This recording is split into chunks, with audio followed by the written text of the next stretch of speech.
Pribado kasi ang relasyon nila, Kim Chiu at Paulo Avellino, mas piniling manahimik sa gitna ng usap-usapang nagsasama na umano, lalong umugong ang intriga sa showbiz world matapos umugat ang paniniwala ng ilang fans at netizens na sadyang pribado lamang ang relasyon nina Kim Chiu at Paulo Avellino, dahilan kung bakit wala pa ring malinaw na kumpirmasyon sa kabila ng mga kumakalat na tsismis na sila ay nagsasama na umano.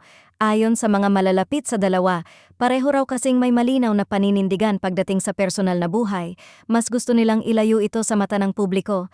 Hindi na lingid sa kaalaman ng marami na parehong dumaan sa matitinding issue at kontrobersya sina Kim at Paulo pagdating sa pag-ibig.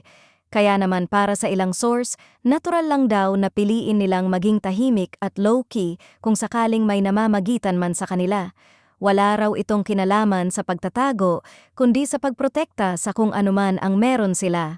Mas lalong napapansin ng fans ang kanilang kilos, ang pagiging maingat sa mga sagot, ang pag-iwas sa direktang tanong tungkol sa tunay na estado ng kanilang relasyon, at ang pareho nilang linya na trabaho muna sa tuwing napag-uusapan ang issue. Para sa iba, ito raw ay malinaw na senyales na may isang kasunduan silang huwag munang magsalita, lalo na kung seryoso ang kanilang pinahahalagahan.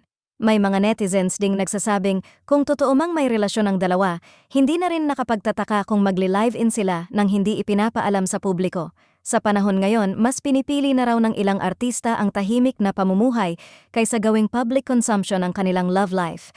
Gayunpaman, wala pa ring opisyal na kumpirmasyon mula kina Kim Chiu at Paulo Avellino o sa kanilang respective management.